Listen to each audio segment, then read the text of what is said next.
Mesdames, Messieurs, bonjour, soyez les bienvenus pour ce nouveau webinaire que Technofuturtique a le plaisir de vous proposer.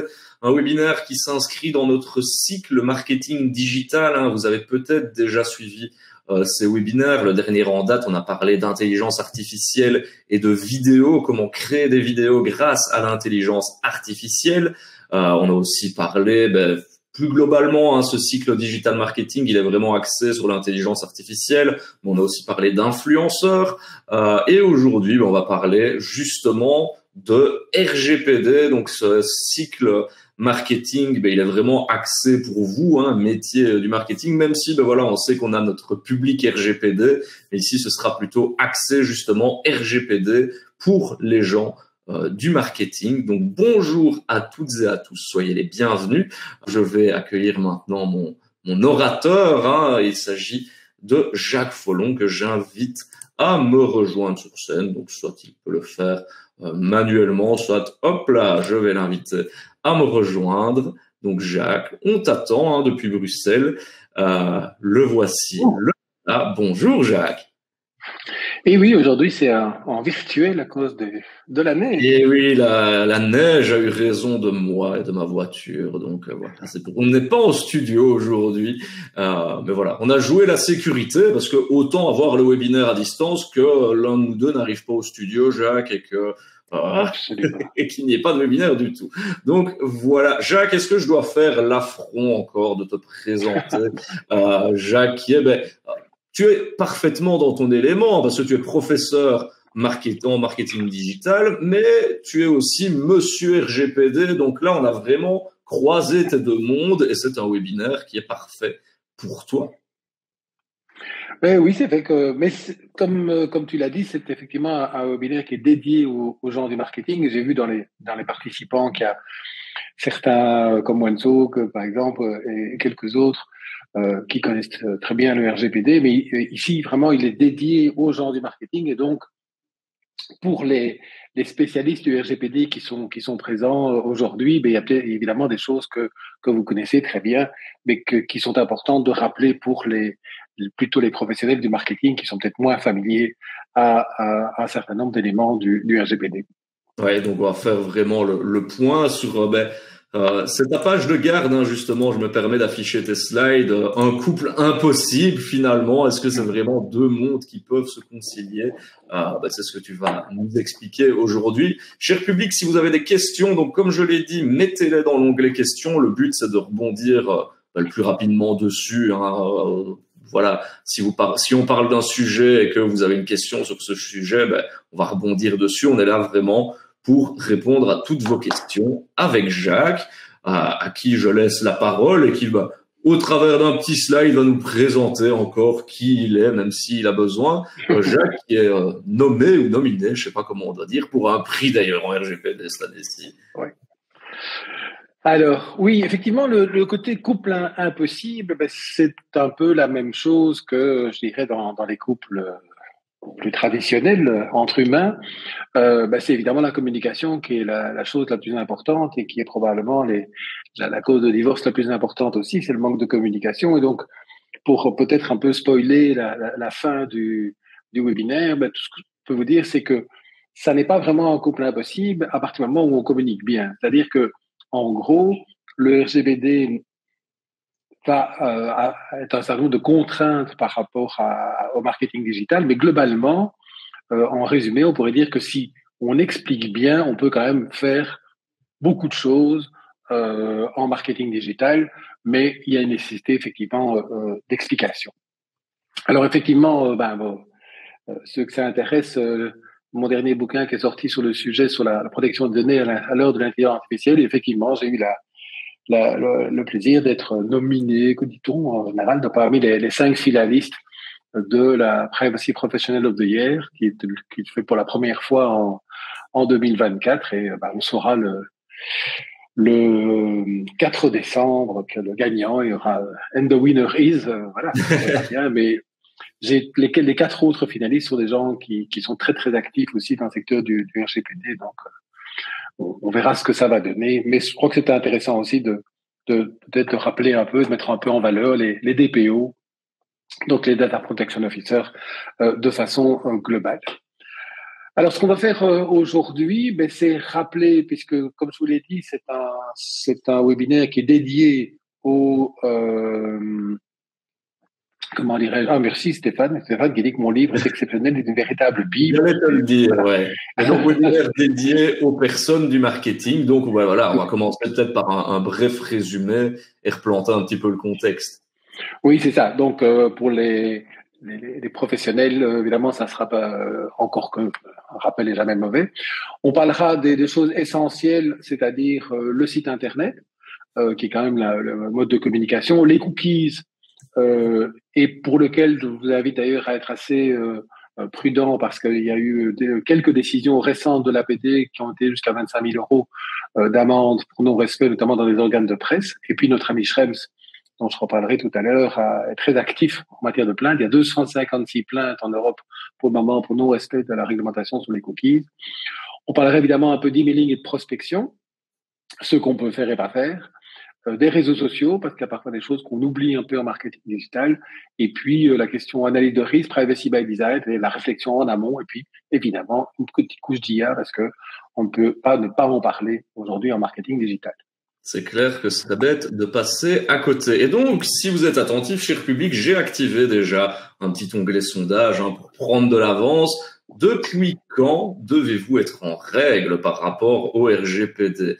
À votre avis, dites-nous un petit peu, est-ce que c'est 2016, 17, 18 ou depuis 2024, cette année-ci? Donc, on va voir un petit peu déjà quand est-ce que cette règle a été annoncée, quand est-ce qu'elle est rentrée en vigueur. Il y a eu, c'est un peu comme une danse, il y a eu plusieurs temps finalement dans le RGPD, Jacques. Donc, on nous dit beaucoup, quasiment 70% nous disent c'est 2018. Stéphane nous met 1, effectivement. Luc nous parle de 2016, lui. Jacques, est-ce que tu peux faire du coup la lumière sur cette danse en plusieurs temps, comme je te l'ai dit? Ben oui. Donc en fait, bon, ça faisait un certain nombre d'années qu'on en parlait, il y a eu des débats importants au Parlement européen, il y a eu des lobbies absolument extrêmement importants, notamment des GAFAM. Donc en 2016, ça a été voté par le Parlement européen, ça a été mis en application en mai 2018, et comme c'est un règlement européen, le R2RGPD, c'est un règlement, c'est-à-dire que c'est le même texte qui s'applique dans tous les pays européens le même jour à la même heure. Ce qui avait pour but à l'époque d'ailleurs d'avoir quelque chose de plus horizontal, de plus similaire dans les différents pays. On constate malheureusement qu'il y a des différences nationales qui commencent à être en place. Mais en tout cas, quelque part, visiblement, il y en a un qui s'est réveillé en disant 2024. Ben non, c'est vraiment... malheureusement, on constate que beaucoup d'organisations n'ont pas encore très très loin. Mais effectivement, ça fait déjà 6 ans, bientôt 7. En mai 2025, on a fêté le septième anniversaire du RGPD. Donc, effectivement, la majorité avait raison. On devait être en règle déjà le 25 mai 2018. Et malheureusement, ce qu'on constate, c'est que ça n'est pas encore tout à fait le cas. Oui, je serais très curieux de savoir le nombre proportionnellement d'entreprises qui sont en règle depuis cette date-là.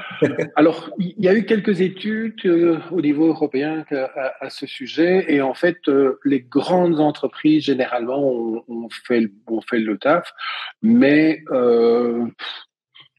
personnellement, enfin bon, et quand on en discute dans les réunions entre des PO, il n'y a aucune organisation qui pourrait dire je suis à 100% en règle. En gros, on est dans les 80-20, et d'abord parce que c'est quelque chose qui est permanent. Il y a des évolutions, il y a des jurisprudences, il y a des décisions des autorités qui font qu'au fur et à mesure ça bouge, et donc il y a des choses à faire. Par contre, où c'est une véritable catastrophe, c'est au niveau des PME, des TPE et surtout des indépendants. Qui ne font rien. La question que je pose souvent dans les conférences, les cours que je donne, c'est est-ce que vous avez jamais eu une demande de votre médecin ou de votre pharmacien, qui sont des gens qu'on fréquente quand même de temps en temps, au niveau du RGPD? Et la réponse est non, à quasiment 100%. Et chaque fois que j'en parle d'ailleurs à mon médecin, qui est un vieux copain, il dit oui, je sais, mais il fait rien. Donc c'est vrai que là on a encore du souci à se faire. Et il y a malheureusement encore pour vous donner un exemple dans le secteur médical, il y a quelques jours, il y a un psychiatre italien qui s'est fait condamner à plusieurs milliers d'euros d'amende parce qu'il a enregistré des conversations avec ses patients et que il les a pas suffisamment sécurisés et que il y a eu une plainte, il a été condamné pour non-respect du RGPD alors que c'était un praticien isolé. Donc il faut quand même un peu faire attention. Alors, on va un petit rappel au niveau du marketing digital. Mais pourquoi le RGPD est important pour le marketing digital? Mais évidemment parce que en marketing, on traite évidemment énormément de données et en particulier de données de consommateurs. Et le marketing digital a justement fait exploser la quantité de données qu'on peut avoir, puisqu'on peut avoir avec tout ce qui est tracking, avec du real-time bidding, avec les cookies tiers, etc. On peut évidemment collecter énormément d'informations, faire ce qu'on appelle des A/B testing, c'est-à-dire tester un type de campagne avec une partie de l'application de votre clientèle, voir comment ça fonctionne, etc. Enfin, donc, on a énormément de données personnelles et donc, évidemment, le RGPD s'applique de façon importante. Alors, je vais faire un petit tour de rappel sur le RGPD. C'est Daniel Solov, qui est un avocat américain, qui a réussi le challenge de mettre tout le GDPR en un seul slide. Et donc, peut-être rapidement rappeler un peu, d'abord niveau, en commençant en haut à gauche, le côté territorial. Donc, de toute façon, ça s'applique pour toute l'Europe, toutes les organisations qui sont situées en Europe, mais également pour toutes les organisations qui sont situées hors Europe et qui ont des clients en Europe. Donc, c'est comme ça que Facebook, par exemple, TikTok et autres sont obligés de respecter le RGPD pour leurs clients européens. Et donc, si vous travaillez avec des clients européens d'office, il faut le respecter. Et si vous avez uniquement des clients étrangers, mais comme vous êtes vraisemblablement une organisation européenne, ça s'applique quand même, même si vos clients sont à l'extérieur. Alors, les acteurs, c'est ce qu'on appelle la personne concernée. Donc, c'est toute personne dont vous collectez des données personnelles. Et simplement, il faut rappeler qu'une donnée personnelle, c'est ce qui permet d'identifier une personne. Et donc, c'est évidemment le nom, le prénom, l'adresse, une photo, mais aussi une adresse IP. L'adresse IP est en fait l'adresse de votre ordinateur ou de votre outil connecté. Et c'est comme ça notamment que puisque l'adresse IP permet indirectement de retrouver les coordonnées ou le nom d'une personne, que il y a obligation d'appliquer le RGPD pour tout ce qui est cookies, par exemple, puisqu'elles sont basées sur la collecte de l'IP. Alors, on a les responsables de traitement, les data controllers, c'est-à-dire ceux qui gèrent les données. Donc, ça peut être un annonceur, par exemple. On a les sous-traitants, et ça, c'est important pour les agences web, par exemple, qui vont mettre en place des techniques de contrôle de données, des analytiques par rapport au site de leurs clients. Et donc, ce sont des sous-traitants au sens du RGPD. Et donc, une agence web, par exemple, ou un Mailchimp ou autre, donc qui font des actions marketing pour le compte d'un client, sont des sous-traitants, doivent évidemment respecter le RGPD et doivent signer un contrat avec leurs clients dans lequel ils s'engagent donc à respecter le RGPD. Et c'est quelque chose qui est mis en place maintenant de façon importante dans les grandes agences et les clients importants. Ce qu'on constate, c'est que dans le domaine des PME, par exemple, c'est quand une PME confie une campagne de marketing digital à une agence, en général, l'un et l'autre sont peu au courant. Mais je voudrais quand même rappeler s'il y a des responsables d'agences web dans le public que récemment en France, une agence web s'est fait condamner pour ne pas avoir aidé son client à mettre en place le RGPD, et la conséquence a été que le client ne devait pas payer l'agence, qui a dû même lui rembourser ce qui avait été versé, parce que ça faisait partie du conseil que on estime nécessaire et normal pour une agence. Donc il y a vraiment une responsabilité aujourd'hui dans les agences web de mettre en place ce genre de choses. Alors on a des données sensibles ou des données dites particulières, comme on les appelle dans le RGPD, c'est-à-dire toutes les données qu'on ne peut pas collecter en principe, c'est-à-dire les données concernant l'origine raciale, les opinions philosophiques ou religieuses, les opinions politiques, le fait d'être membre d'un syndicat ou pas, les orientations sexuelles, les données génétiques, biométriques et les données de santé. Tout ça, c'est des choses qu'on ne peut pas demander. Alors, bien entendu, dans certains cas particuliers, quand on fait des études, notamment des recherches dans des domaines précis, comme par exemple le domaine de santé, on peut avoir un consentement spécifique, c'est-à-dire qu'on peut demander aux personnes expressément, disant voilà, dans ce cadre-ci, vous êtes d'accord qu'on traite vos données de santé? Oui, bien entendu. Et là, on peut le faire. Mais c'est donc à traiter avec précaution. Alors, si on repart du côté gauche, on a je dirais les bases légales. C'est-à-dire qu'en fait, on a 6 raisons pour lesquelles on peut collecter des données. La première et la plus importante en matière de marketing, c'est le consentement. C'est-à-dire, et j'y reviendrai notamment pour les cookies, c'est-à-dire que vous devez, par exemple, quand quelqu'un va acheter quelque chose en ligne ou va s'inscrire à une newsletter plutôt, eh bien, il faut donner son consentement, c'est-à-dire que vous devez mettre sur le site une politique de vie privée que la personne doit accepter avant de s'inscrire à la newsletter. Or, ce qu'on constate quand même dans pas mal de cas, c'est que on dit inscrivez votre email, point. Non, non. Pour qu'on inscrive à une newsletter, il faut inscrire son adresse mail et avoir une case à cocher dans laquelle j'ai lu et j'accepte la politique de vie privée. Et cette politique de vie privée, qui fait 2 pages, va expliquer aux personnes que, voilà, quand on s'inscrit, on a, comment dirais-je, on a donné son consentement et on sait quelque part à quoi ça correspond.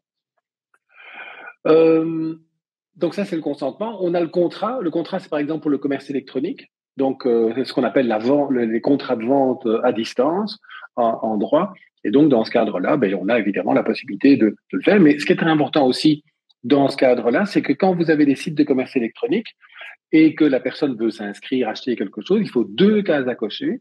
Il faut une case à cocher pour les conditions générales de vente du site de commerce électronique et une case à cocher pour la politique de vie privée. Pourquoi? Parce que le RGPD demande ce qu'on appelle un consentement spécifique. Et donc, on ne peut pas avoir une seule case avec j'accepte les conditions générales et la politique de vie privée. Non, c'est 2 acceptations, c'est 2 consentements différents. On a les obligations légales. Alors ça, c'est plus pour le secteur public. Je ne sais pas si le ministère des Finances vous envoie votre déclaration fiscale, vous ne devez pas donner votre consentement. C'est une obligation légale. Et d'ailleurs, je crois que si on demande donner son consentement pour recevoir cette déclaration fiscale, je ne suis pas sûr qu'on le donnerait. Donc là, évidemment, les obligations légales, les missions d'intérêt public pour le secteur public.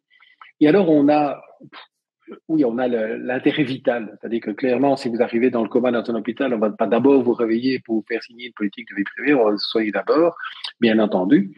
Et alors, le dernier, c'est l'intérêt légitime, ce qui est parfois utilisé de façon un peu excessive en matière de marketing.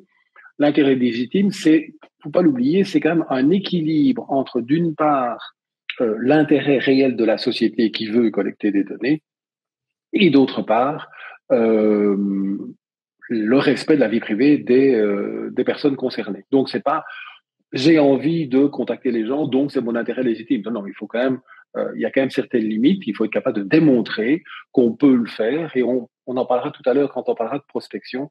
Il y a vraiment il faut faire attention à quand même un certain nombre de choses. Alors, n'oublions pas, en descendant un petit peu à gauche, sur les droits des personnes, n'oubliez pas que les personnes concernées peuvent vous contacter pour demander quelles données vous avez sur eux. Donc, c'est important de le préciser que n'importe qui peut vous contacter en disant voilà, qu'est-ce que vous avez comme données sur moi, et vous devez répondre dans un délai d'1 mois. Et vous avez aussi la possibilité de demander la rectification dans l'hypothèse où l'information est fausse. On en parlera tout à l'heure, notamment notre ami Mark Schrems a attaqué OpenAI, notamment parce qu'il ne voulait pas rectifier une donnée. Donc, c'est important d'être prêt à répondre à ce genre de choses. Alors, on a un élément important, si on remonte un peu au milieu, au-dessus de GDPR, le côté sécurité. C'est obligatoire. C'est intéressant, c'est qu'en fait, le RGPD impose qu'il y ait la sécurité des données, ce qu'on appelle les mesures de sécurité technique et organisationnelle. Donc, qu'on mette ça en place. Et vous devez être capable de démontrer que vous avez mis en place les mesures qui correspondent à au type de données. Alors, par exemple, on peut imaginer que dans un hôpital, avec des données de santé qui sont quand même assez sensibles, la sécurité soit un peu plus importante que dans, je sais pas moi, un restaurant. Il y a moins de données sensibles, par exemple. Alors, vous avez l'arrivée du Data Protection Officer, qui est en fait la personne en charge de contrôler, de conseiller le responsable de traitement. Profession qui, pour ceux qui cherchent du boulot, c'est un métier en pénurie, on pleure pour en avoir. Il y a une excellente formation qui est donnée chez Technofutur périodiquement. La prochaine redémarre en septembre 2025. Il y en a une pour le secteur privé qui démarre en janvier à l'ICHEC. Il y a le registre de traitement qui est donc la description des traitements. Dans certains cas, il faut faire une analyse d'impact, la Data Impact Assessment, c'est-à-dire une analyse de risque. On en parlera un petit peu tout à l'heure aussi. Le Data Protection by Design, c'est-à-dire que vous devez réfléchir en amont quand vous lancez, par exemple, un nouveau CRM, une nouvelle campagne marketing, de vous poser la question de savoir si ça respecte bien le RGPD. Vous avez l'obligation Data Breach de notifier des éventuelles violations de données à l'autorité de protection des données et éventuellement même aux personnes concernées dans le cas où ça peut entraîner un risque grave pour les personnes concernées. Et puis alors, vous avez la problématique des transferts internationaux sur lesquels je ne vais pas trop revenir. On parlait un petit peu de Google Analytics tout à l'heure, mais aujourd'hui, on est dans une problématique un peu compliquée du fait du flou des relations entre les États-Unis et l'Europe, puisque en fait, l'Europe considère que les États-Unis sont équivalents au RGPD d'une certaine façon, alors qu'on sait très bien que dans la réalité, c'est pas tout à fait le cas en vertu de la réglementation américaine. Voilà, ça c'était un peu une petite introduction. Un bon résumé, finalement, de c'est des relations. Et d'ailleurs, tu as éveillé quelques questions. Hein. Par exemple, allez, faire un peu l'avocat du diable, mais tu parlais justement de cette localisation. Véronique dit, pourtant, il existe le VPN pour ne pas que l'on connaisse son adresse IP. Oui, effectivement, mais bon, d'abord, le nombre de personnes qui utilisent des VPN est quand même relativement faible. Effectivement, on peut essayer de l'éviter, mais a priori, ça n'empêche pas les sites Internet de devoir mettre en place la gestion des cookies de façon opérationnelle, puisque le pourcentage de gens qui utilisent un VPN est quand même assez faible. C'est sûr. Question de Wansuk qui dit, moi j'avais compris que même les petits indépendants doivent se mettre en conformité au RGPD, mais souvent on me dit qu'il faut avoir un minimum d'employés. Pourtant, on est très précis, page 20 de ton guide 2023, il est noté que tout travailleur indépendant doit le faire. Peux-tu me confirmer? Donc oui, est-ce qu'il y a une certaine taille pour le RGPD ou tout le monde? Non, en fait, tout le monde doit être en règle, même si on est tout seul et qu'on n'a pas d'employé. La seule chose, c'est qu'il y avait une limitation pour le registre des traitements où on considérait que les PME ne devaient pas faire de registre de traitement, encore que, je dirais, dans la pratique, on a plutôt tendance à recommander quand même de le faire parce que c'est un outil quand même relativement utile. Mais en tout cas, quelqu'un qui est un architecte tout seul, un avocat tout seul, un médecin tout seul, sont soumis au RGPD, bien entendu. Évidemment. Question 1, plus technique de Thérèse Marie. Est-ce qu'on peut valider un consentement des données si la personne a signé un papier que j'archive? Donc, elle donne des ateliers en présentiel et donc elle a le nom, prénom, adresse mail, téléphone. Donc, est-ce que elle peut valider un consentement des données de la... Oui, la seule chose qu'il faut évidemment, c'est que la personne à qui elle va demander de signer le document doit avoir la possibilité de prendre connaissance d'une politique de vie privée. Donc, alors, il ne faut pas nécessairement la distribuer à tout le monde. En tout cas, il faut qu'elle soit là. Et il faut que, s'il y a quelqu'un qui dit, tiens, oui, je signe comme quoi j'ai accepté la politique de vie privée, mais elle est où? Voilà, elle est disponible et on doit éventuellement avoir la possibilité de leur donner un exemplaire de cette politique. Et je me permets de rappeler qu'une politique de vie privée, elle est définie par l'article 13 du RGPD et en gros, une politique de vie privée, c'est 3 pages A4 qui explique un peu comment ça se passe. Donc, c'est pas 4 lignes en disant, voilà, je m'engage à respecter le RGPD, point. Non, non, il y a une obligation vraiment d'expliquer ce qu'on fait avec les données. Et donc, c'est comme ça qu'on se retrouve avec des documents de 2-3 pages. Alors, évidemment, on peut les mettre en caractère 8 en 3 colonnes de façon peu lisible. Voilà, ça c'est un choix. Mais en tout cas, il faut que pour avoir le consentement, il faut que la personne ait eu la possibilité de lire ou de recevoir cette politique des vie privée. Et enfin, question de Luc, est-ce que le registre des incidents est une obligation légale pour une ASBL de moins de 10 personnes? Oui, en fait, j'espère d'abord que vous aurez jamais à vous en servir, parce que le registre des incidents, en fait, c'est la liste des incidents de sécurité. Et effectivement, si une ASBL de 10 personnes a eu un incident de sécurité, il faut effectivement, par exemple, on pourrait imaginer une ASBL, j'ai eu un cas dans le domaine notamment de la gestion des réfugiés, où il y a eu comment dirais-je, des gens qui ont perdu des PC portables, qui n'étaient pas protégés, etc. Donc, il y avait des listes avec des données sensibles, avec des données de religion, des données d'origine ethnique, etc. Clairement, c'est quelque chose qu'il faut déclarer à l'autorité de protection des données et le mettre dans le registre des incidents en expliquant ce qu'on a fait. Et n'oubliez pas que le registre des incidents, ce qui est intéressant comme outil aussi, c'est qu'on doit aussi réfléchir à ce qu'on va mettre en place pour éviter que ça revienne. Donc, on a eu un incident, ok, ça arrive et ça arrive à tout le monde, et il y en a énormément, mais qu'est-ce qu'on fait pour que on n'ait pas de nouveau un incident de ce type-là une autre fois? Donc, effectivement, tout le monde doit avoir un registre des incidents. Et alors, je reprends la question de Véronique parce qu'on évoquait à la question juste avant ce fameux cette fameuse politique de traitement. Est-ce que ça concernerait aussi un droit à l'image si on est filmé ou pris en photo? En fait le droit à l'image, c'est une réglementation différente qui est proche en fait du droit d'auteur. Et donc, quand on demande l'autorisation de prendre des photos pour les publier, il y a en fait un document droit à l'image et un document vie privée. C'est-à-dire qu'en gros, et d'ailleurs, j'ai mis dans mon dernier bouquin d'ailleurs un template de documents, et si jamais je peux vous l'envoyer, qui reprend en fait une autorisation spécifique parce qu'en fait la réglementation n'est pas la même. Droit à l'image, c'est j'autorise l'utilisation d'image pour telle utilisation dans tel cas, machin, etc. Et puis il y a une politique de vie privée parce que l'image est une donnée personnelle. Donc en gros, on n'est pas à 2-3 pages, on est à 4, puisqu'en fait il y a 2 autorisations différentes pour 2 réglementations différentes. La gestion de droit à l'image, c'est alors il y a quand même certaines limitations. Par exemple, si on fait un truc de foule, non. Et c'est clair que si vous utilisez uniquement des images où les gens posent, c'est-à-dire que clairement vous avez ça dans les journaux assez souvent. Si on fait des comptes rendus de, je sais pas, de congrès, de machin, vous avez 4-5 personnes qui sont les uns à côté des autres, qui sourient au photographe. C'est un peu compliqué d'expliquer après coup qu'on n'était pas d'accord. Voilà. Maintenant, il y a des cas. J'ai encore eu un cas il n'y a pas tellement longtemps dans une ASBL où on a utilisé la photo de quelqu'un qui était tout à fait d'accord au départ, mais qui se trouve que, 6 mois ou 1 an plus tard, a changé d'avis, a dit, non, je ne suis pas d'accord, vous utilisez mon image, et il n'y avait pas d'écrit quelque part. Donc, il faut quand même encadrer ça de façon un peu structurée.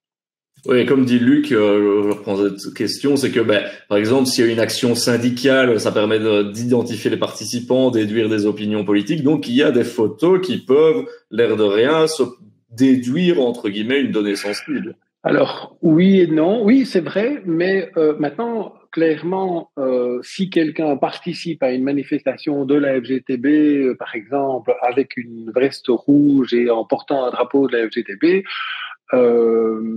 il faut pas oublier qu'il y a des exceptions du RGPD qui précisent qu'en fait, les données sensibles peuvent être utilisées à partir du moment où la personne a volontairement et spontanément marqué, enfin, informé à ce niveau-là.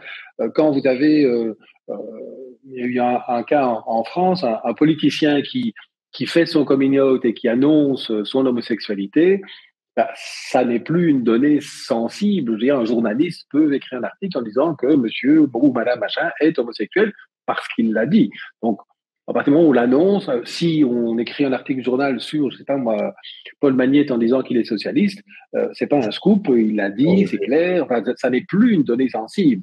Par contre, si on écrit que Adrien est socialiste, libéral, PTB, etc., et qu'il ne l'a jamais dit, là, ça devient problématique. C'est ça.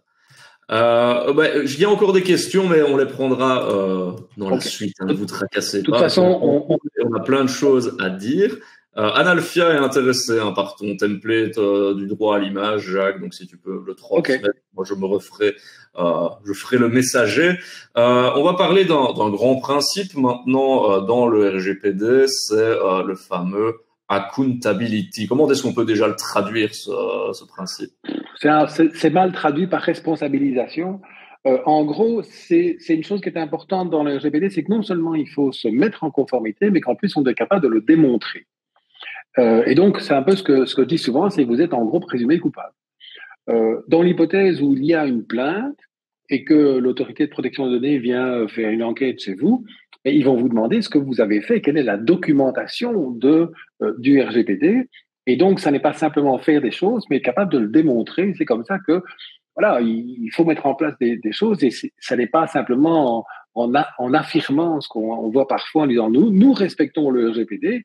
Et puis, quand on gratte un peu, on se rend compte qu'il n'y a rien. J'ai encore vu un site internet l'autre jour qui m'a fait rire, dans lequel il était écrit nous nous engageons à respecter le RGPD et il n'y a pas de bandeau de cookies, il n'y a pas de politique de vie privée et voilà, donc c'est pas ça, c'est pas juste affirmer qu'on le fait, mais il faut vraiment mettre en place quelque chose et c'est ce que j'ai appelé le dossier RGPD, c'est ce qui permet en fait de démontrer sa conformité.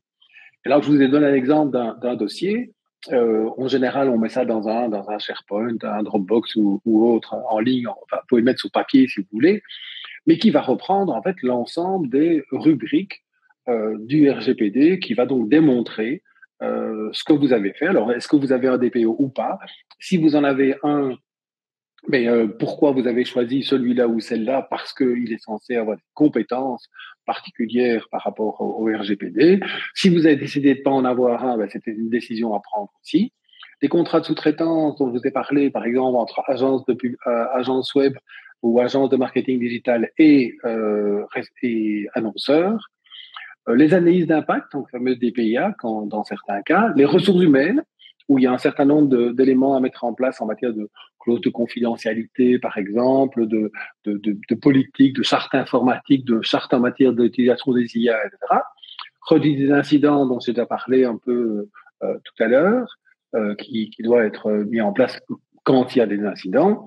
Le registre de traitement qui décrit les traitements de données, les mesures de sécurité, et donc on doit décrire tout ce qu'on a fait par rapport à ça.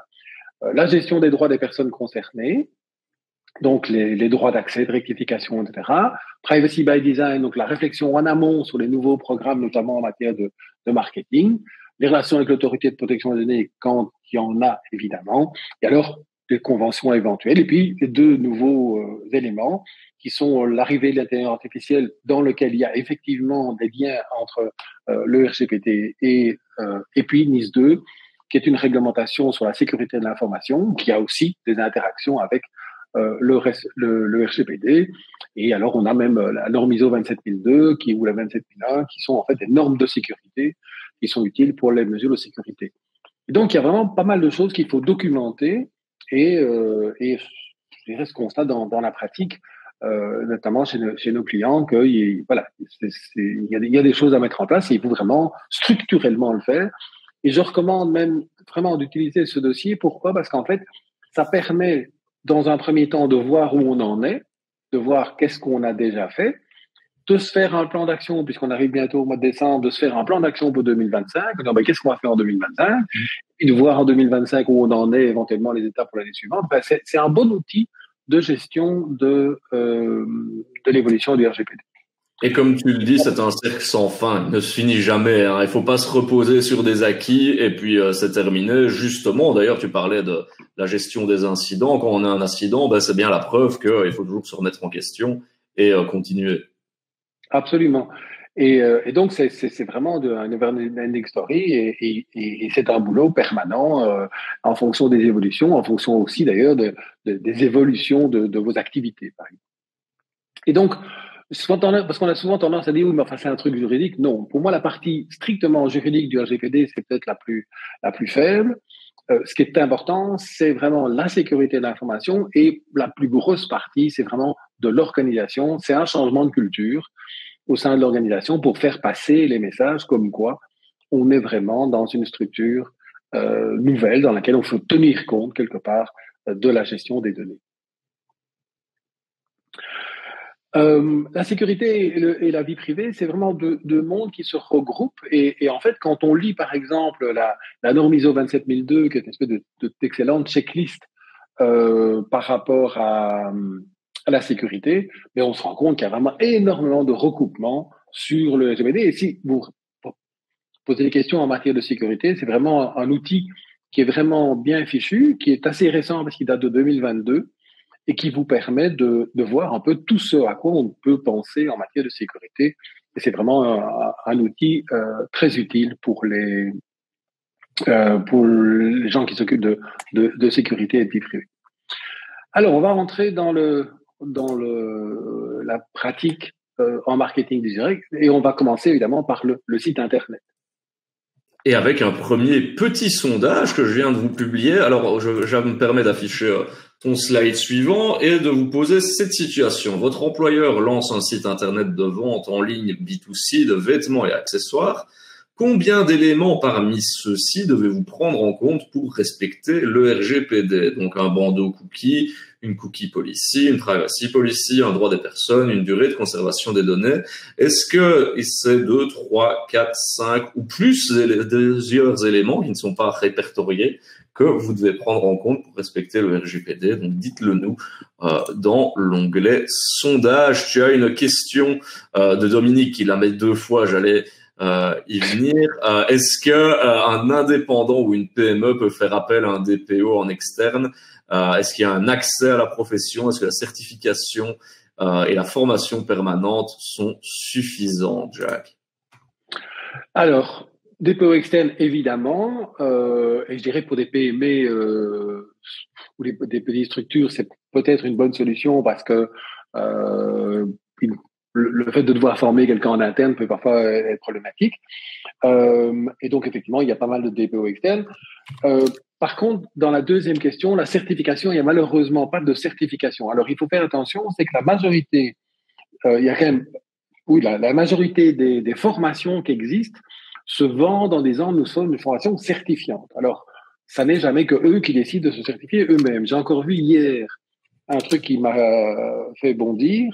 C'était une certification, c'était un organisme néerlandophone qui disait devenez DPO certifié en 3 jours. Ça n'a aucun sens.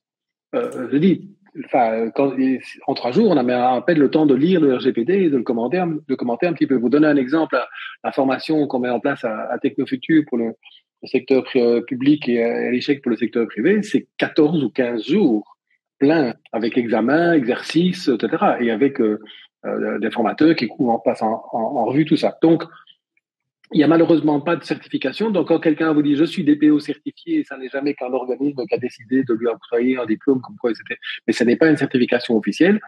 Il y a des certifications officielles en France et en Espagne. Et donc, certains ont une certification au CNIL, qui elle est sérieuse, ou de la certification espagnole pour ceux qui n'ont pas l'espagnol. Mais il n'y a pas de certification officielle. Donc, ce qui est important pour une PME, c'est en tout cas de regarder l'expérience du DPO externe que vous voulez faire, regardez et aussi faites attention à la quantité de mandats parce qu'il faut quand même que le DPO externe que vous allez prendre doit avoir le temps de s'occuper de vous. Et j'ai croisé à un moment donné une dame qui avait 125 mandats de DPO. Alors je ne sais pas comment elle fait, mais c'est évidemment pas sérieux, quoi. C'est bon. Elle a des journées extensibles. Elle peut pas s'occuper de 125 organisations, c'est pas possible. Donc en fait, le choix, c'est renseignez-vous chez des collègues, etc. Dites, tiens, est-ce que tu as un DPO, est-ce que tu en es content, etc. Voilà, bon. Mais et regardez la formation. Ou à la limite, un truc qui marche pas mal non plus, c'est que vous mettez une petite annonce sur LinkedIn pour dire que vous cherchez un DPO. Là, vous aurez des candidats et vous pourrez à ce moment-là choisir en fonction de leur expérience. Alors, ce qui est intéressant, évidemment, aussi, c'est d'essayer de trouver des DPO qui ont une expérience dans votre secteur. Si vous êtes dans le secteur du marketing, c'est pas plus mal d'avoir un DPO qui a déjà une expérience, qui a déjà travaillé avec des annonceurs ou des agences, bien entendu. C'est ça. Donc voilà, pour la réponse à la question de Dominique. Il y a d'autres questions, hein, mais vous tracassez pas dans le public, je les prendrai au fur et à mesure parce qu'on va aborder évidemment tous ces points-là, donc autant les prendre au moment voulu. Pour eux, en tout cas, à 52%, ils nous disent que les 5 éléments-là sont à reprendre sur notre fameux site internet. Il y a quand même 31% qui nous disent non, il n'y a pas tout, là, il faut encore plus. Et puis après, on a d'autres réponses. Jacques, est-ce que la majorité a raison ou pas? Mais en tout cas, c'est au minimum ces 5-là, mais effectivement, il y a beaucoup plus. puisque il y a à mettre en place évidemment indépendamment, par exemple les durées de conservation, les droits des personnes, les privacy policy, les coûts de privacy, bien entendu, mais il y a aussi des tas de choses derrière, peut-être une analyse d'impact qui doit être réalisée vu le nombre de données qu'on va collecter. Il faut aussi se poser des questions en matière de newsletter, par exemple, ou en matière de conditions générales. Enfin, il y a beaucoup de choses à mettre en place. Et c'est un peu ça qu'on va voir maintenant, mais il y a vraiment une attention particulière à mettre en place pour le site Internet. Le site Internet, c'est évidemment très visible et en 2 clics sur un site Internet, on voit si une société a fait un effort en matière de RGPD ou pas. Donc, c'est évidemment assez important. Je parle du double opt-in quand en matière de consentement, par exemple, c'est que vous devez garder la preuve des consentements. Et donc, le double opt-in, ça permet de dire, le double opt-in, c'est, vous avez sûrement déjà vécu ça dans des contacts avec des sites Internet, c'est que vous vous inscrivez et puis vous allez recevoir un mail en disant, est-ce que c'est bien vous que vous êtes inscrit? Est-ce que vous confirmez? Et en confirmant, ben là, le site reçoit à ce moment-là un mail de confirmation. Ce mail, vous le gardez et là, vous avez la preuve du consentement. Parce que vous devez être capable de démontrer que vous avez eu des consentements. Conservation des contrats, conservation des consentements. Les cookies, on va y revenir un petit peu plus tard. Les analytics, même chose, il faut aussi obtenir un consentement. Des privacy policy, alors personnellement, je suis assez partisan d'une privacy policy par finalité, c'est-à-dire que si vous en avez une pour un achat en ligne, une pour une newsletter, une pour de recrutement, pour les visiteurs du site, je trouve en termes de transparence, c'est quand même plus simple de quand vous arrivez, vous cliquez sur quelque chose, que vous ayez la privacy policy qui consiste à l'activité pour laquelle vous avez donné votre accord. Si je m'inscris à une newsletter, ça ne m'intéresse pas de savoir ce que vous allez faire si jamais je pose ma candidature à un job chez vous. Donc, je trouve que c'est plus logique d'avoir une privacy par finalité. Par contre, j'ai des collègues qui considèrent qu'on peut tout mettre dans une seule. Ça n'est pas illégal. Un peu la question de Dominique qui dit si on met les infos de droits aux personnes et la durée de conservation dans la privacy policy, c'est OK alors? On a bien les 5 points présents dont on parlait tout à l'heure? Non, malheureusement, il y a l'article 13 du RGPD. L'article 13 du RGPD précise qu'on doit avoir de mémoire les coordonnées du responsable de traitement, les moyens d'atteindre le DPO, les finalités, les bases légales, l'information sur les droits d'accès, qui sont les tiers à qui on va envoyer les données, le droit d'exercer un contrôle. Enfin, c'est tout l'article 13 du RGPD. Donc, mais c'est comme ça qu'on arrive à des documents qui font 2 pages et demie. C'est parce qu'on doit tout expliquer et prendre vraiment tous les points de l'article 13 du RGPD. Donc voilà, donc il y a énormément de choses à mettre en place. Alors, les cookies dont on a parlé, si ça vous intéresse d'ailleurs en particulier, vous allez sur la page LinkedIn de la FEWeb, donc la Fédération des entreprises du web, parce qu'on a fait avec Hubert de Castries et la FEWeb un webinaire, enfin une conférence plutôt lundi, sur les cookies et où il y a la vidéo qui circule sur LinkedIn, donc qui fait 1 heure et dans laquelle là vous avez vraiment tout le détail sur les cookies au cas où ça vous intéresse. Éventuellement, je pourrais donner le lien à Adrien qui pourrait vous le transmettre parce que là vous avez vraiment, je dirais, 1 heure de cookies sans que ce soit trop indigeste. Ben écoute, je vais déjà le remettre dans le chat, tu vois. Tu dis un mot, je fais le reste. C'est merveilleux.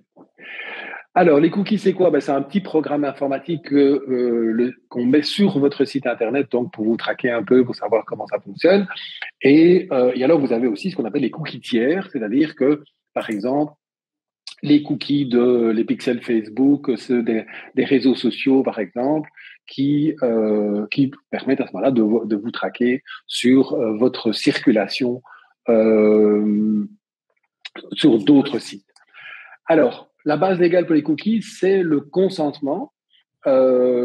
Pourquoi? Parce qu'on va collecter vos données et qu'il n'y a pas d'autres raisons de le faire. Donc, vous devez donner votre consentement et c'est comme ça que vous avez ces fameux bandeaux cookies sur lesquels vous devez donner votre avis. Alors, j'insiste beaucoup et j'ai souvent tendance à dire que le consentement, c'est un peu comme les campagnes en matière sexuelle, à savoir quand c'est pas oui, c'est non. Donc, il n'y a pas de consentement implicite le consommateur a continué à aller voir sur le site, il n'a pas cliqué sur le bandeau, donc ça veut dire qu'il est d'accord. Non, ça ne veut pas dire qu'il est d'accord, ça veut dire qu'il a continué à aller sur le site. Et donc, si un consommateur continue sa visite sur le site, ça ne veut pas dire qu'il est d'accord, ça veut dire qu'il n'a pas donné son accord, donc vous ne pouvez pas utiliser les cookies. Alors, clairement, il n'y a pas de cookie wall. Alors, les cookie walls, ce sont les systèmes dans lesquels, si vous n'acceptez pas les cookies, on ne vous laisse pas rentrer sur le site. Alors, c'est interdit dans toute l'Europe, sauf en France. Et ce qui est intéressant, c'est que la décision française du Conseil d'État, qui a donc cassé la décision de la CNIL, en rappelant à la CNIL que la CNIL n'est pas là pour faire le droit, mais pour donner des interprétations, le cookie wall a été autorisé par le Conseil d'État français parce que pour un certain nombre de sites qui ont une réelle valeur ajoutée, par exemple le monde diplomatique, des organes de presse, etc., eh bien, il est assez normal de dire, mais finalement, il n'y a pas de raison que je vous laisse venir sur mon site voir mon contenu pour rien. Alors, ou bien vous payez et vous avez accès parce qu'il faut que je paye mes journalistes, etc., ou bien vous me donnez vos cookies. Bon, voilà. Et donc, ça n'avait pas été autorisé au niveau européen, mais maintenant, on a ces décisions du Conseil d'État français, donc c'est un peu ambigu. Donc, et je trouve que les arguments du Conseil d'État français sont, personnellement, je trouve assez acceptables. Donc, ce qui est important, c'est vraiment de mettre en place ce qu'il y a ici en dessous à gauche, dont vous devez avoir tout accepté, tout refusé ou paramétré, et au même niveau et avec les mêmes couleurs, etc. Parce qu'on a vu notamment RTL s'est fait condamner il y a quelques jours parce qu'il y avait que deux options, enfin deux branches à l'option plutôt, et pas les trois. Donc c'est un consentement spécifique, c'est-à-dire que pour chaque finalité, c'est-à-dire qu'en fait on doit avoir la possibilité de paramétrer et donc d'aller chercher des cookies, de voir quels cookies on accepte ou pas. Et vous devez même avoir la possibilité de revenir et de dire que le lendemain, tout compte fait, j'ai envie de changer mon choix. Et les cookies que j'ai acceptés hier, finalement, je ne les accepte pas aujourd'hui. Et donc, il faut vraiment et c'est pour ça qu'il faut une cookie policy, donc un document qui se trouve sur le site généralement en pied de page, qui explique. Et si vous voulez un modèle, allez voir sur le site de l'APD parce que, bon, évidemment, ils ont fait ça correctement, et qui explique quels cookies on utilise, pourquoi on le fait, à quoi ça sert et comment on peut les désactiver un par un si on a envie. Et donc, on peut avoir la possibilité de retirer son consentement, et c'est évidemment assez important de le faire. Donc, il faut un bouton quelque part sur le site qui permet de revenir sur son consentement. Alors, la majorité des sites prévoit aussi que, à chaque visite, vous acceptez ce qui vous permet effectivement d'être certain que la personne a bien mis en place le consentement qu'elle souhaitait. Mais en tout cas, il faut une possibilité de revenir, de dire, voilà, moi, hier ou avant-hier, j'ai accepté tel et tel cookie. Aujourd'hui, j'ai décidé que, voilà, j'avais accepté le pixel Facebook, et je ne veux plus. Alors, il y a un cas où il ne faut pas de consentement, c'est les cookies techniques ou les cookies fonctionnels. Alors, par exemple, c'est un cookie de langue, c'est-à-dire que vous arrivez sur le site et puis vous dites, tiens, moi, je veux continuer en français. Bon, voilà, ça, on peut garder, c'est pas intrusif, ça pose pas de problème particulier.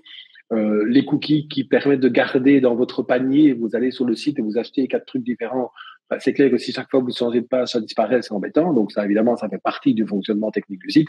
Ça, c'est ce qu'on appelle les cookies essentiels pour lesquels il ne faut pas de consentement particulier. Tu parles de ces cookies essentiels, Jacques. Il y avait justement la question de Soka qui disait, concernant les cookies, certains sites offrent l'option refuser et tout, tandis que d'autres obligent d'accepter les fameux cookies essentiels ou techniques. Cependant, il reste souvent difficile de comprendre précisément ce que cela implique, laisser en place d'éventuels abus. Quel est ton avis? Donc, c'est vraiment ces cookies techniques qui sont là vraiment pour la bonne gestion du site. Celui qui essaye d'en abuser se met à porte-à-faux de la loi, du coup.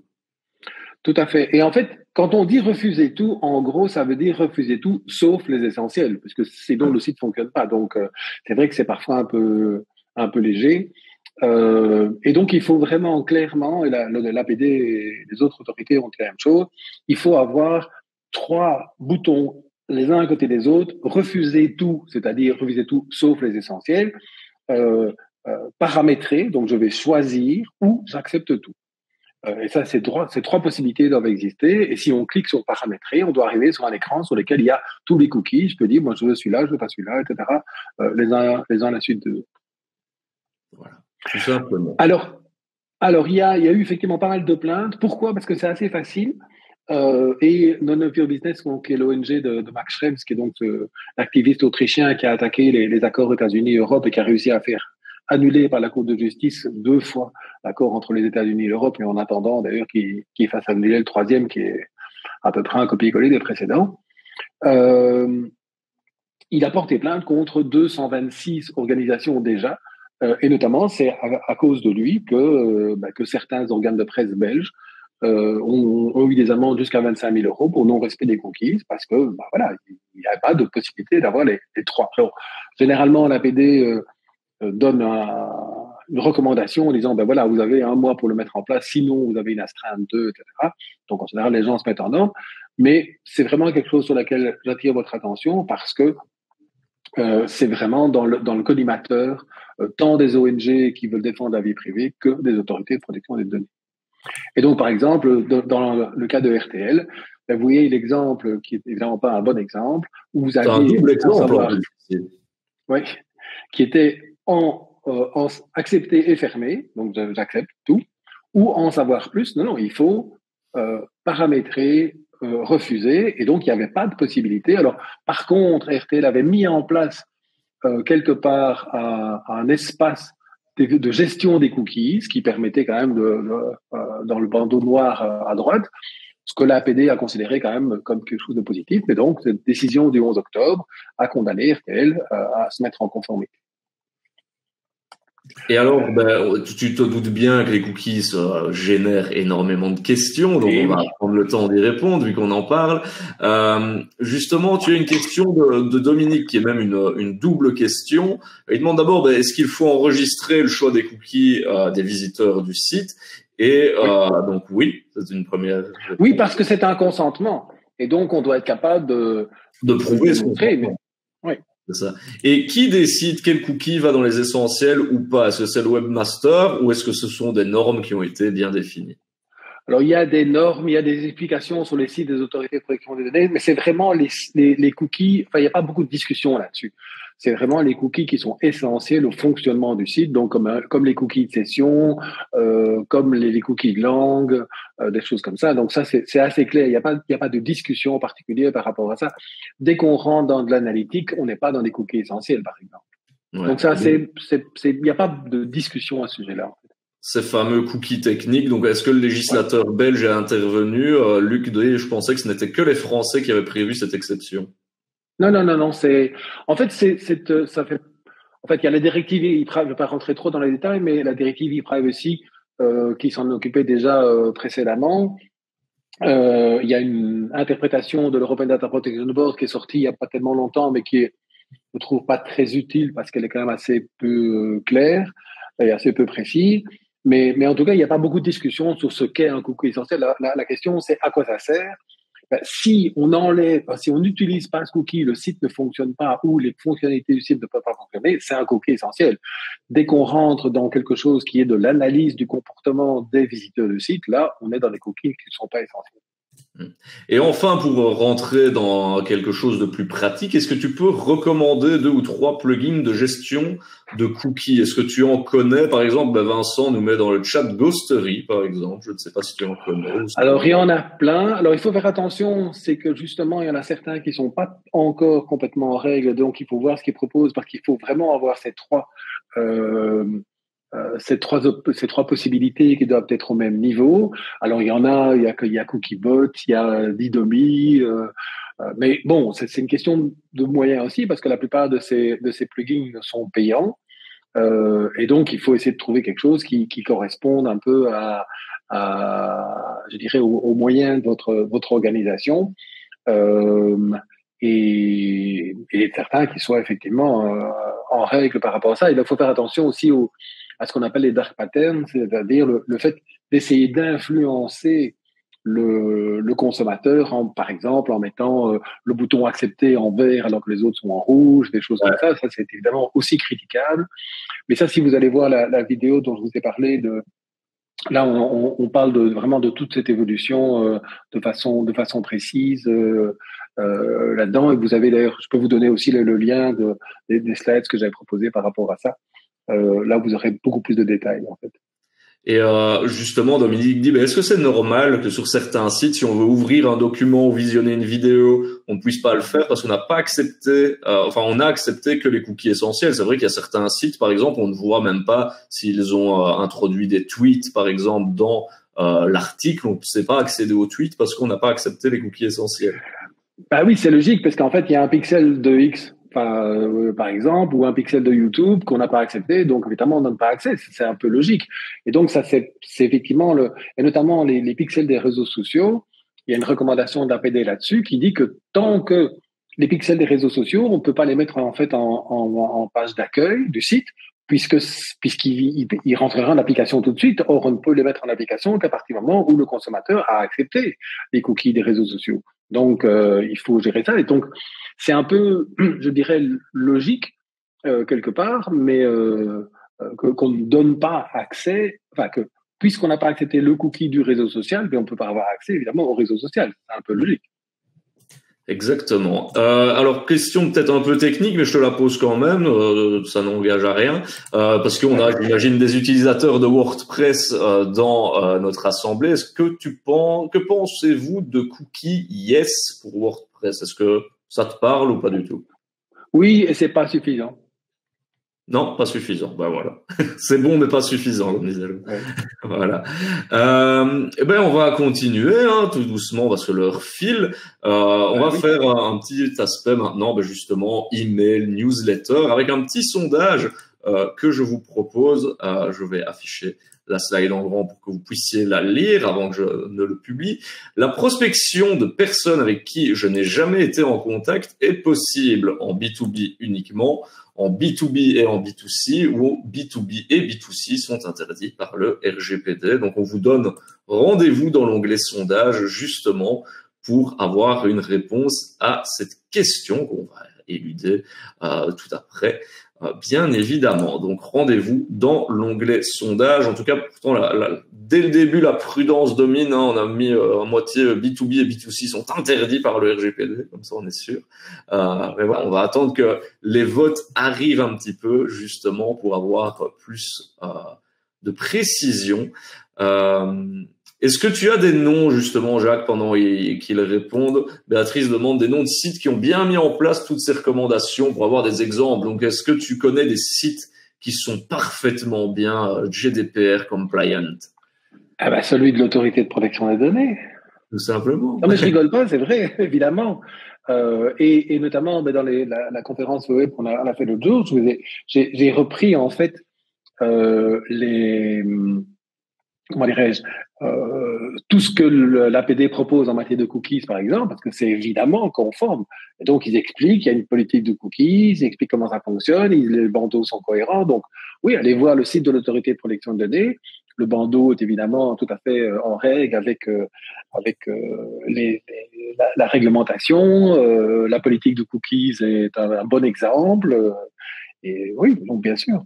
C'est mieux. Hein. Généralement, on dit que les cordonniers sont les plus mal chaussés, mais là, il faut quand même mieux qu'ils respectent. On est d'accord. Alors, la réponse qui se dégage, Jacques, à ce sondage, c'est en B2B uniquement à 52%. Ensuite, on a du 24% des deux côtés avec les deux autres réponses.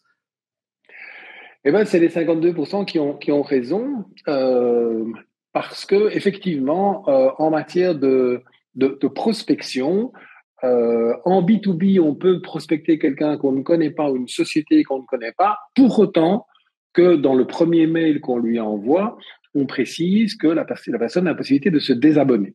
Donc, je peux envoyer un mail à Adrien à Technofutur pour lui proposer un service alors que je n'ai jamais vu ni entendu parler d'Adrien avant. Pour autant, et on est en B2B entre entreprises.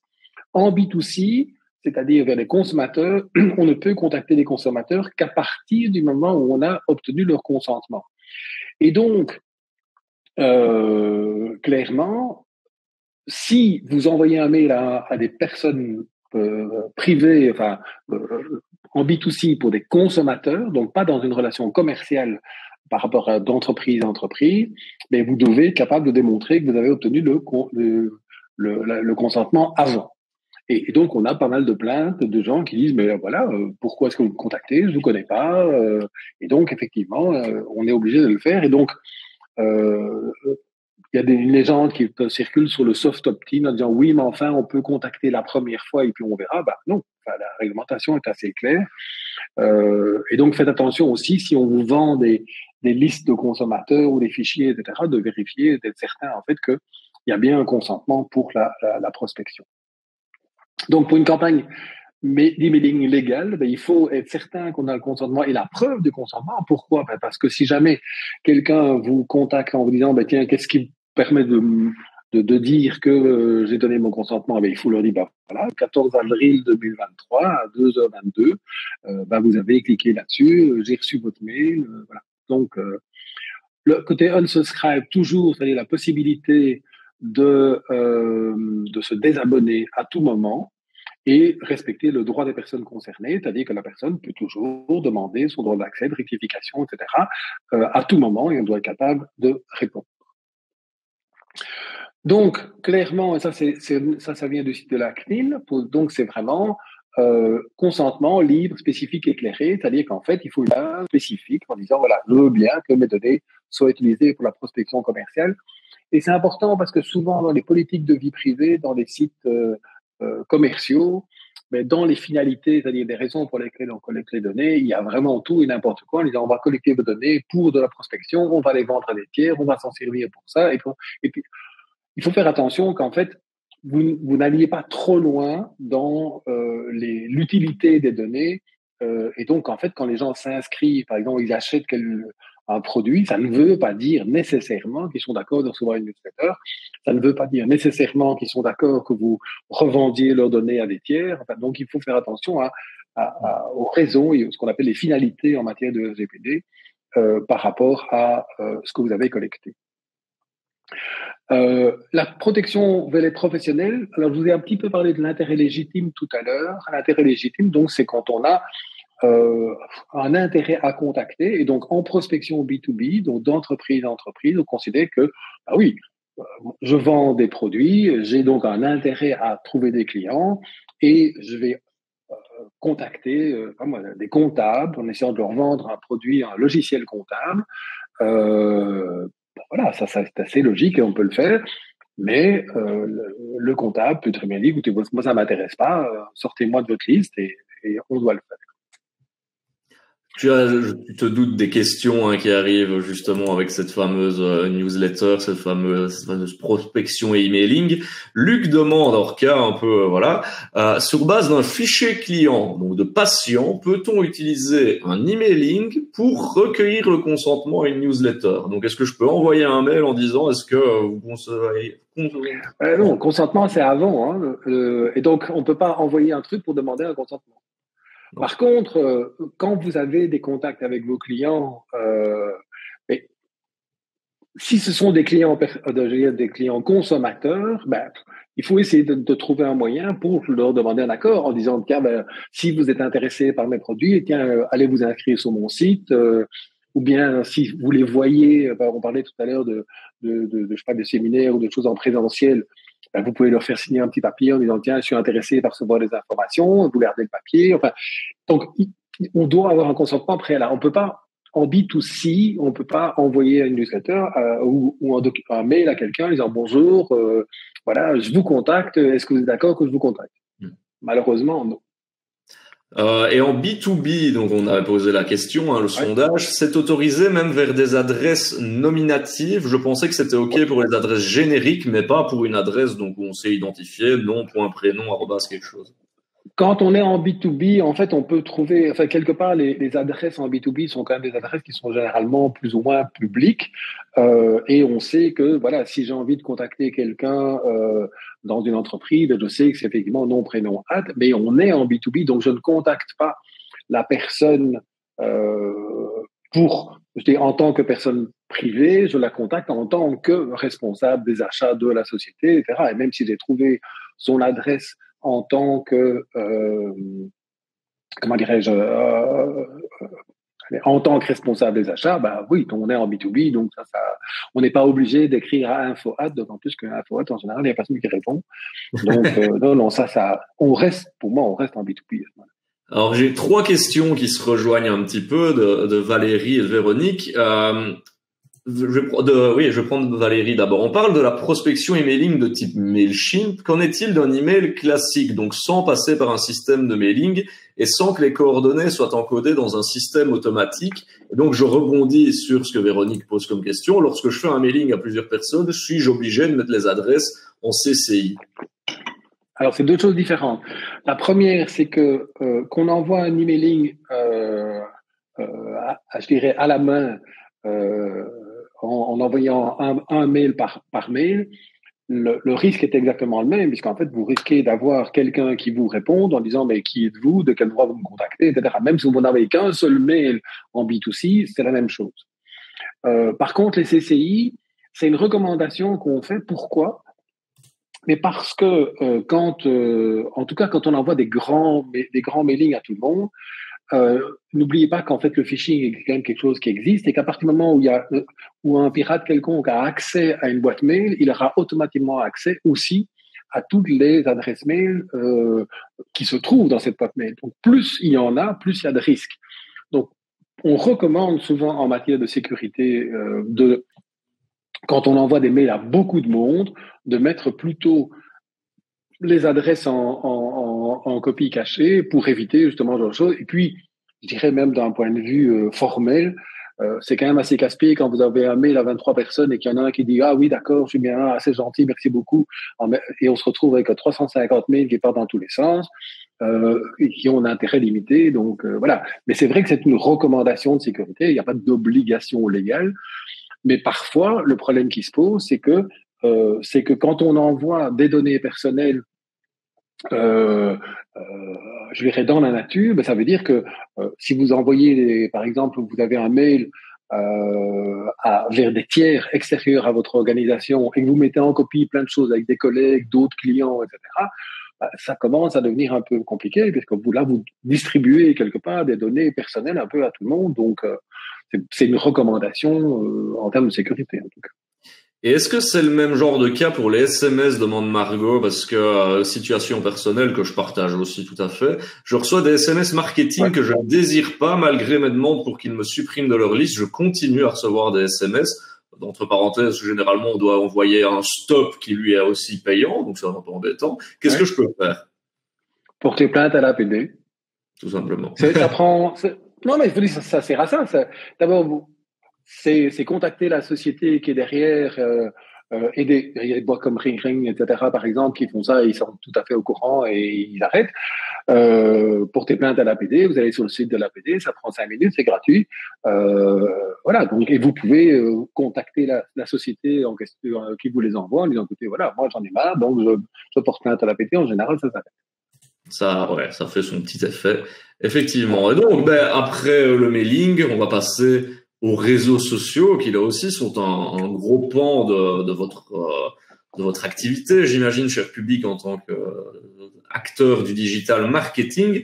Et donc, on va voir justement que doit-on faire à votre avis. Je vous mets le petit sondage. Si mon entreprise utilise des réseaux sociaux, à votre avis, il suffit de mettre le nom de l'entreprise sur la page. Je dois uniquement mettre une politique de vie privée quelque part, ou mon entreprise est responsable de traitement conjoint avec la plateforme. Dites-nous un petit peu votre avis là-dessus. On avait une question d'ailleurs de James sur les réseaux sociaux, je ne l'ai pas laissé tomber. James, il dit quelle est l'étendue du RGPD niveau données? Un site comme Facebook donne des informations sur son profil, mais pas ce qu'ils savent à travers de leurs algorithmes. Donc c'est vrai que c'est un vaste sujet et ça peut, on verra aussi faire le parallèle avec l'intelligence artificielle qu'on verra tout à l'heure, hein, Jacques. Ouais. Bah oui, c'est clair que d'abord on peut demander à Facebook ce qu'il a comme information sur nous et notamment Marc Schreff, dont on a parlé quelques fois, l'avait fait. Il avait reçu 400 pages parce qu'en fait, assez étonnamment, c'était l'anecdote amusante, c'est que c'est un stagiaire chez Facebook qui a cru qu'en fait il voulait envoyer sa réponse papier. Donc, il a imprimé toutes les informations de Facebook avec son match qui a reçu effectivement 400 pages de papier pour montrer tout ce qu'il savait. Et donc, ça va très loin, puisqu'en fait, c'est votre page, ce que vous avez fait, les gens qui ont liké, les commentaires, les textes, les choses que vous avez publiées ou c'est allé. Enfin, c'est gigantesque, évidemment. Et évidemment, les algorithmes. Alors, il y a quand même, bon, si vous avez vraiment rien d'autre à faire de votre prochain week-end, vous pouvez toujours lire des conditions générales et la politique de vie privée de Facebook, parce qu'il y a quand même beaucoup d'informations qui sont là-dessus. Maintenant, ça prend une bonne heure pour tout lire.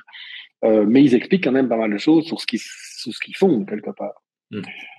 Et donc, à 80%, ils disent dans le public, mon entreprise est responsable de traitement conjoint avec la plateforme. C'est une réponse qui va te faire plaisir, Jacques. Mais oui, c'est vrai, c'est d'ailleurs une décision de la Cour de justice. Et en fait, c'est assez logique, puisqu'en fait, la plateforme est une plateforme vide. Quelque part, Facebook, sans nous, il n'y a rien.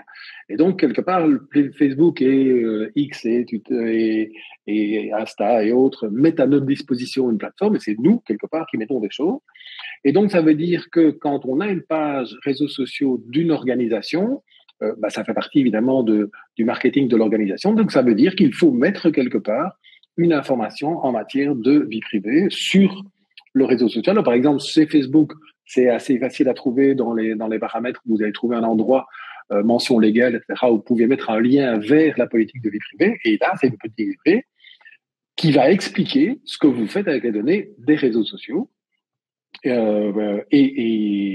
quelque part, pour d'autres réseaux sociaux, parfois il faut un peu galérer pour trouver un endroit où le mettre, mais en tout cas, vous devez le mettre quelque part. Il faut que les personnes sachent quelque part ce que vous faites avec leurs données qui sont sur les réseaux sociaux, sachant que tout le monde est dans tout le monde est dans le même bateau, puisque chacun a accepté quelque part les conditions générales et la vie privée de Facebook. Ouais, tout à fait. Tu en as déjà touché un mot tout à l'heure de la cybersécurité, de la fuite de données, et on va voir ici que justement il y a tout un gros travail aussi qui est à faire là derrière en termes de RGPD. Tout à fait. Et donc c'est toute la problématique de l'analyse de risque et du privacy by design. Donc il faut vraiment se poser la question de savoir quels sont les risques encourus par la gestion des données. Alors en fonction du type de données que vous allez utiliser, alors bon, quand c'est de l'analytique en matière de marketing digital, c'est des comportements de consommateurs, etc. Mais on a vu, par exemple, dans une décision récente, il y avait des questions qui se posaient, notamment, par exemple, pour les sites qui vendent des médicaments en ligne ou de la parapharmacie en ligne et qui ont évidemment accès à des données intéressantes et peuvent donc en déduire des problèmes de santé chez telle et telle personne, etc. Donc, même au niveau des analytiques, on peut rien rentrer dans les données sensibles. Donc, il faut vraiment faire attention à ça et régler donc cette problématique de risque en matière de marketing digital qui est quand même importante. Et donc, globalement, l'analyse de risque, c'est de regarder, comme toujours, les deux éléments. Donc, c'est identifier le risque. Donc, quel est le risque? Le risque, ça peut être un vol de données, ça peut être un pirate, ça peut être une perte de données. Vous avez un collaborateur qui a un PC ou une tablette sur lequel il y a plein d'informations, il la perd dans le métro ou dans le train et il n'est pas protégé. Il y a un risque, effectivement. Et pour chacun des risques, il faut se poser la question de la gravité. Donc, qu'est-ce qui se passe si ça arrive? Et le degré de probabilité. Alors, deux exemples classiques. Possibilité de hacking, niveau de gravité, ça peut être catastrophique, c'est-à-dire que toutes vos données peuvent être dans la nature. Il y a encore un site, il y a quelques jours, d'un hôpital français, mais toutes les données des patients sont dans le dark web. Donc, avec les pathologies, les médicaments, les machins, etc. Donc, c'est quand même un peu problématique, c'est dramatique. Donc, la probabilité du hacking est importante et le niveau de gravité. Maintenant, si vous vendez, des chaussettes et tous vos fichiers clients se trouvent sur le dark web, ça n'est pas très grave de savoir que je mette des chaussettes bleues ou des chaussettes vertes ou qu'Adrien mette des chaussettes à carreaux ou à pois. Oui, ça va pas poser de gros problèmes. Par contre, si vous êtes un cabinet médical, par exemple, ça peut évidemment être beaucoup plus grave. Donc, en fait, le niveau de gravité va dépendre de votre activité et c'est vraiment une réflexion qu'il faut avoir pour savoir quelles sont les mesures de sécurité qu'on met en place, sachant que, bien entendu, si le niveau de gravité et la probabilité est importante, il faut évidemment plus de mesures de sécurité. Et donc, on se retrouve, je vous ai mis quelques exemples. Voilà, ok, si moi je vais recevoir des spams en plus, bon, c'est pas très grave. Par contre, si à cause de ça, on va me refuser mon emprunt hypothécaire, ben, c'est évidemment dramatique, ou ça peut aller jusque au décès des personnes. On a eu des attaques informatiques dans des hôpitaux dans lesquels, ben, voilà, par exemple, les certains appareils médicaux qui faisaient que les gens étaient en mode survie, qui s'arrêtent, ça peut poser évidemment des problèmes dramatiques. Donc, ce qui est important, c'est vraiment d'arriver pour chacune de vos activités à trouver l'équilibre entre l'identification des risques d'abord, et puis probabilité et gravité, et puis mettre les mesures de sécurité appropriées par rapport à ça. Et d'ailleurs, à ce niveau-là, on a eu une question de Soka. Est-ce qu'il existe différents niveaux de mesures de protection à mettre en place en fonction de l'importance ou de la taille de l'entreprise dans laquelle on travaille? Par exemple, si tu vas sur le site du CCB, ben, on a des modèles à base importants, essentiels. Ou alors, est-ce qu'on doit appliquer une approche uniforme pour toutes les sociétés, peu importe leur taille? Alors non, c'est ce qu'on appelle en droit une obligation de moyens. C'est-à-dire qu'en fait, ça dépend. Alors, on ne s'attend pas évidemment de la part d'un restaurateur de mettre en place des mesures de sécurité sur son fichier client qui soient les mêmes qu'un gros cabinet médical ou qu'un hôpital, par exemple. On ne s'attend pas d'une université de mettre en place des mesures de sécurité plus importantes que, de nouveau, qu'un hôpital. Ça dépend des risques. Et donc, la référence auquel on fait pas référence au NIS 2. Alors, NIS 2, c'est une réglementation pour effectivement les éléments et les organisations essentielles au départ, donc pour les obliger à se mettre en sécurité. Et donc là, il y a évidemment des critères qui sont assez importants. Il y a des certifications comme ISO 27000, par exemple, qui sont mises en place. Mais en fait, pour chacune de vos organisations, vous devez vous poser la question de savoir quels sont les risques et faire une analyse pour savoir si les mesures de sécurité que vous avez mises en place sont suffisantes par rapport à ce que vous avez. Et bien entendu, bah, si vous vous rendez compte que c'est pas suffisant, et là, le rôle du DPO, par exemple, est important, parce que le DPO va vous aider en disant, bah, écoutez, vous êtes gentil, mais si vous mettez des données aussi importantes et qu'elles sont pas sécurisées, que tous les collaborateurs de l'entreprise y ont accès, que tous les consultants qui travaillent pour vous y ont accès, c'est peut-être un peu léger. Donc, voilà. Donc, dans l'hypothèse où vous avez une fuite de données, par exemple, on va venir voir, enfin, l'APD, par exemple, pourrait venir voir ce que vous avez fait et vous dire, écoutez, la sécurité que vous avez mise en place, elle est insuffisante. Et là, vous êtes responsable. Donc, c'est vraiment du cas par cas. Et donc, il y a des bonnes pratiques. Et moi, je recommande souvent de prendre comme base la norme ISO 27002, qui est vraiment une bonne checklist de tout ce à quoi on peut penser en matière de sécurité de l'information. Ça ne veut pas dire que vous devez tout faire, mais au moins vous avez une checklist qui vous permet de dire ah ben tiens oui je n'ai pas pensé à ça.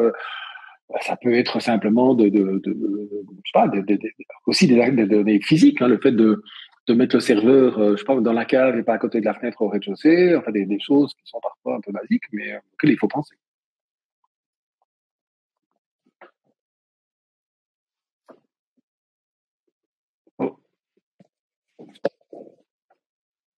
J'avais mon micro qui était coupé. Je vois que oui, je ne t'entendais plus. Oui.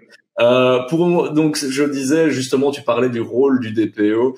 C'est vrai, il doit avoir ses connaissances en cybersécurité, des normes ISO différentes. Donc, il y a parfois cette question de où est-ce que s'arrête ce rôle-là du DPO, surtout si le service IT n'est pas compétent, ou voilà, des récalcitrances en matière de cybersécurité. C'est pas à eux non plus de faire les procédures. Donc voilà, c'est le fameux dilemme du DPO, c'est où s'arrêter. Ouais. On ne peut pas plus sauver. Alors, ceux qui ont suivi les formations DPO, il y en a quelques-uns dans le public, savent que, je le dis toujours, il faut se tatouer sur la main droite ou la main gauche les deux C du métier de DPO, c'est conseil-contrôle. Donc, le DPO, il conseille. S'il estime que la sécurité n'est pas suffisante ou s'il n'a pas la documentation qui parvient à le démontrer, il va dire au responsable de traitement, donc à la direction de l'entreprise, écoutez, on a un souci, il n'y a pas de documentation, c'est peut-être pas assez, etc. Bon, c'est la société qui va décider. Et donc, s'il y a l'IT qui ne fait pas les choses, le DPO va dire, écoutez, moi je considère qu'il faudrait faire les choses. Voilà, bon, ils font pas. Et c'est une responsabilité de l'organisation de mettre en place les mesures de sécurité suffisantes, clairement. Et donc, le DPO, voilà, il a un rôle de conseil. Alors, effectivement, dans les formations, on parlait des formations en 2 jours ou en 3 jours qui sont quand même un peu insuffisantes. Mais dans les formations longues, en 12, 13, 14 jours, ben, il y a effectivement une partie de la formation qui est dédiée à la sécurité de l'information, ce qui ne veut pas dire qu'ils deviennent des professionnels de la sécurité, mais au moins avoir des bases pour être capable de discuter avec des informaticiens et des responsables de sécurité pour savoir ce qu'il faut mettre en place. Alors, on avance, il reste encore quelques minutes. Oui, oui. On va faire un petit point, du coup, que faire quand même en cas de violation des données très rapidement. Alors, c'est un élément important, c'est qu'on a très peu de temps pour réagir, parce que dès qu'on a constaté, c'est-à-dire dès que quelqu'un dans l'organisation a constaté qu'il y a une violation de données, on a 72 heures pour réagir et pour prendre une décision qui est est-ce qu'on doit prévenir l'autorité de protection de données ou pas. Et donc, s'il y a un risque pour les personnes concernées, c'est-à-dire que s'il y a un risque que des données circulent dans la nature et posent problème, ben, il faut faire quelque chose. Alors, je vais quand même vous donner 1 ou 2 exemples.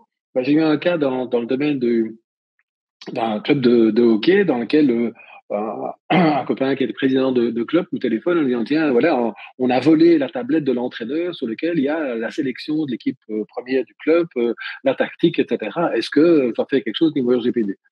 Je dis bien, oui, c'est une violation de données, effectivement, mais le risque, il est nul. Parce que même si on se retrouve avec toutes ces données, de toute façon, elles sont dans le journal ou à peu près, bah, tout le monde sait qui joue en équipe première, donc il n'y a pas de risque, donc il n'y a pas de nécessité de le faire.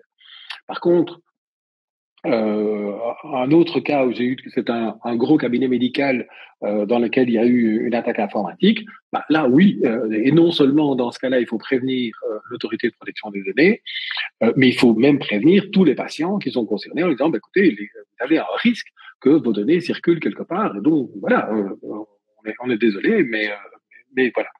Donc, et alors n'oubliez pas que, parce qu'on a d'autres réglementations qui apparaissent, on a parlé de NIS2 tout à l'heure, de l'IA, mais il y a des cas aussi où il y aura aussi d'autres notifications à mettre en place en cas de problème de fuite de données. Et donc, on peut pas passer à côté, évidemment, de l'intelligence artificielle. J'imagine que plein d'entre vous l'utilisent déjà dans vos pratiques. C'était d'ailleurs le thème de ce cycle de webinaires. Mais on va voir que, ben, voilà, là aussi, c'est un monde un peu qui s'oppose avec le RGPD. Ben oui, c'est pas simple parce qu'en fait, structurellement parlant, est-ce que l'IA respecte le RGPD?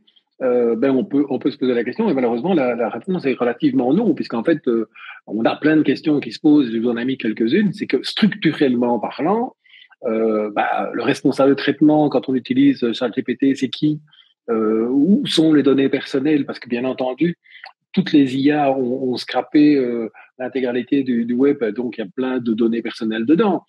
C'est clair que si Adrien demande à ChatGPT qui est Adrien Denis, ChatGPT va lui répondre avec peut-être des vraies données, peut-être des fausses d'ailleurs. Et donc on est dans une situation dans laquelle, voilà, c'est compliqué. Mais bien sûr, c'est impossible d'interdire l'IA. Donc, pour le moment, il y a des réflexions sur comment on fait. Et là, il y a un truc amusant toujours sur notre ami Max Schrems dont vous avez déjà parlé, qui lui a demandé à ChatGPT quelle était sa date de naissance. Et ChatGPT lui a donné une mauvaise. Et donc, il a écrit à OpenAI, donc la société mère, pour dire, écoutez, voilà, sur la base du RGPD, je voudrais que vous rectifiez ma date de naissance. Et OpenAI a répondu, mais dans une IA générative, ça n'est pas possible, on va aller changer telle donnée par rapport à, etc. Et donc, Max Schrems a porté plainte contre OpenAI auprès de l'autorité autrichienne de protection des données pour non-respect du RGPD. Donc, on va voir ce que ça va donner, mais ça risque d'être amusant. Donc, on est effectivement dans des choses auxquelles il faut faire attention. Et donc, quand vous utilisez des algorithmes ou des IA génératives, il faut faire attention. N'oubliez pas, parce qu'il y a une étude française, il y a que 20% des gens qui le savent, que quand vous posez une question à une IA générative, l'IA garde la question et la réponse. Donc, si vous demandez à l'IA de vous aider à gérer un fichier client, etc., ça veut dire que vous donnez votre fichier client à l'IA, ça veut dire que d'autres peuvent les retrouver. Donc, faites attention à la façon dont vous l'utilisez. Et d'ailleurs, on recommande maintenant de plus en plus de mettre des espèces de chartes d'utilisation de l'IA dans les entreprises, justement, pour limiter les risques par rapport à ça. Et donc, en conclusion, c'est possible d'avoir une compatibilité RGPD et marketing digital, mais ce qui est important, c'est effectivement de communiquer, d'informer, de documenter. Le RGPD, c'est vraiment de la documentation. Il faut être capable de démontrer. On a ce principe d'accountability dont on en parlait tout à l'heure, et d'expliquer aux consommateurs dans les politiques de vie privée, dans les politiques de cookies, ce que vous faites. Ce sont des outils intéressants. En fait, il faut faire attention à ces outils comment dire, politique de cookies, politique de vie privée. C'est que c'est un outil marketing. Quand on fait des interventions dans le secteur du marketing, je dis, mais en fait, vous n'utilisez pas bien ces outils parce qu'en fait, une politique de vie privée, ça sert à expliquer aux consommateurs ce qu'on fait. Alors dites-le. Vous dites-le, utilisez ces outils pour expliquer ce que vous faites. Et donc, à partir du moment où vous l'expliquez clairement, vous pouvez le faire. Donc, c'est souvent en conclusion, je vous l'avais dit en introduction déjà, c'est que le RGPD n'empêche pas de faire du marketing digital. La seule chose qu'il vous demande, c'est d'expliquer ce que vous faites. C'est ça. Et donc, en gros, si vous arrivez à le faire correctement, les clients seront contents parce qu'ils auront compris à quoi vous servez, vos actionnaires aussi vont parce que ça marchera bien, et les consommateurs aussi. Donc, faites-le. Il n'y a plus qu'à. Il n'y a plus qu'à, effectivement. En tout cas, merci beaucoup, Jacques, pour cette présentation encore tenue dans les clous. Je vais prendre les questions qui restent parce que il y a un élément qu'on n'a pas abordé aujourd'hui, Jacques. Ce sont nos amis les acteurs américains, que ce soit par exemple Google ou je vois Mailchimp. Il y a Vincent qui dit comment se fait-il qu'un simple, entre guillemets, médecin généraliste soit autorisé à utiliser une adresse Gmail, ou Vanieri nous dit les bases de données, est-ce qu'elles peuvent être encodées dans un dossier Drive, quid de Mailchimp, et Pierre-Emmanuel résume ça en disant mais qu'en est-il de Mailchimp? On entend parfois que comme c'est aux USA, il ne faut pas les utiliser comme système de mailing. Donc voilà, est-ce qu'on peut faire quand même un petit mot sur tous ces acteurs américains? Alors, on va essayer. Alors, la situation légale pour le moment est qu'on a une décision de la Commission européenne qu'on appelle le Data Privacy Framework, dans laquelle il considère que les États-Unis ont une réglementation équivalente au RGPD. Bon. Ça a été, c'était dans le cadre de discussions qu'il y avait eu entre la Commission et les États-Unis. Il faut savoir quand même que pour le moment, depuis le début de l'année, le président Biden a prolongé ce qu'on appelle la section 702, c'est-à-dire en fait la surveillance de masse, qui permet aux services secrets américains de demander des informations à n'importe quelle société américaine concernant ses clients dans le monde entier, que les serveurs soient en Europe, au Kamchatka ou en Afghanistan, on s'en fout, toutes les sociétés américaines doivent répondre. Et il y a plusieurs dizaines de milliers de demandes par an. Donc, c'est pas des fantasmes anti-américano-primaires. Bon, donc ça existe. Donc, en gros, on a la Commission européenne qui nous dit tout va bien.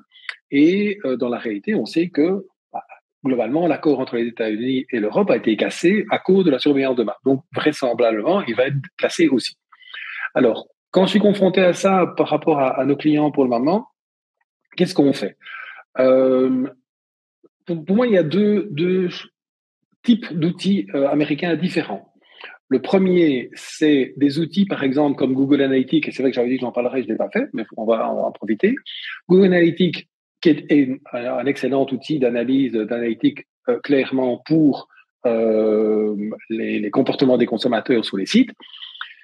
Je conseille plutôt d'utiliser Matomo ou d'autres solutions européennes. Pourquoi? Parce qu'elles existent. Il y a des solutions européennes qui existent, donc pourquoi ne pas les utiliser?